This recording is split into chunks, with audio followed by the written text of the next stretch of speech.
Um, it was around 6:30 a.m.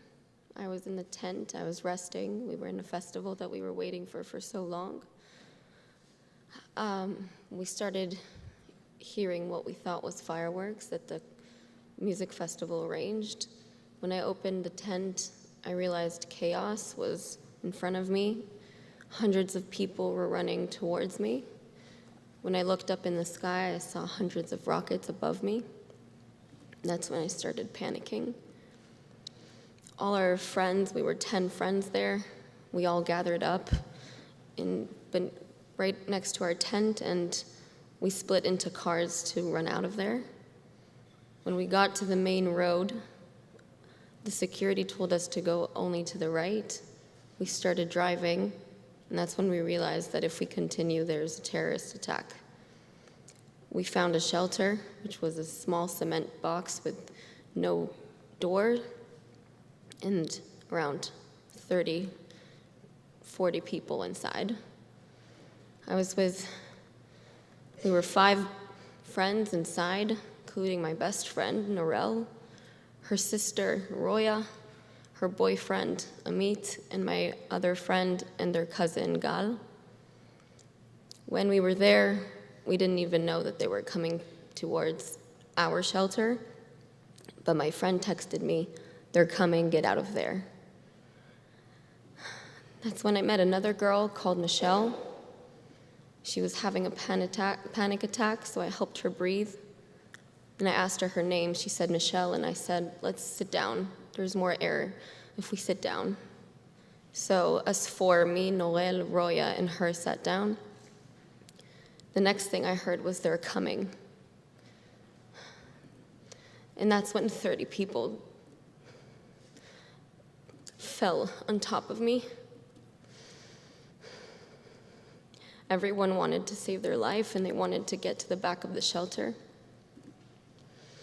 I don't remember much after that, but I remember waking up and losing contact with my friends, only wanting to hear their voice. My head was laying on top of a chest of someone, and they were breathing. That's when I asked her what's her name, and she said Michelle. I said, "Hi, it's me, it's Noah. I helped you 5 minutes ago." Next thing I know, they're throwing 5 grenades inside. Body parts are flying around. And all I hear around me is people suffocating, people on top of another, and a lot of shots from within.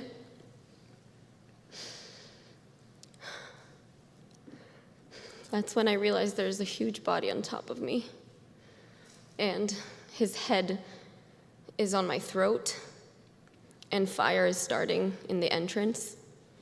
It only came to my knowledge yesterday that the fire was actually the bodies that they burned in the entrance of the shelter. I inhaled that smoke, and I fought for my life for 3.5 hours.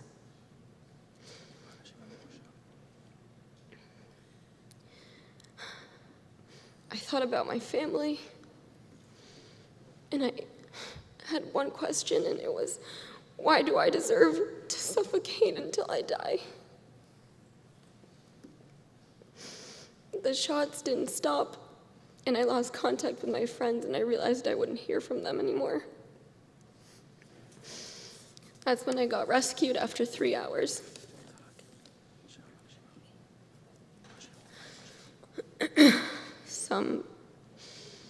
Some voices that I heard said that, they said, "I'm going outside, I'd rather take a bullet in my head than suffocate." When once there was a little quiet, we heard them going out, and then we heard shots. We realized they didn't survive.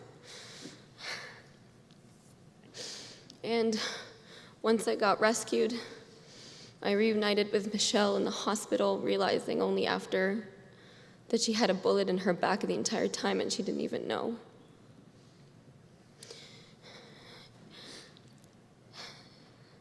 Norel, my best friend, and her sister were American citizens, They lived in LA for 9 years, and they loved America. It was 4 days that we hadn't heard from them, and we understood that it either meant that they were hostage or murdered.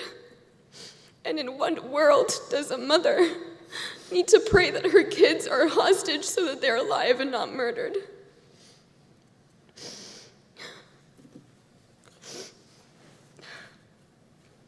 It's fine. I came here for the memory of my best friends and all the people that were murdered and everyone that is being held hostage and everyone that survived, and for these soldiers and every person living in Israel.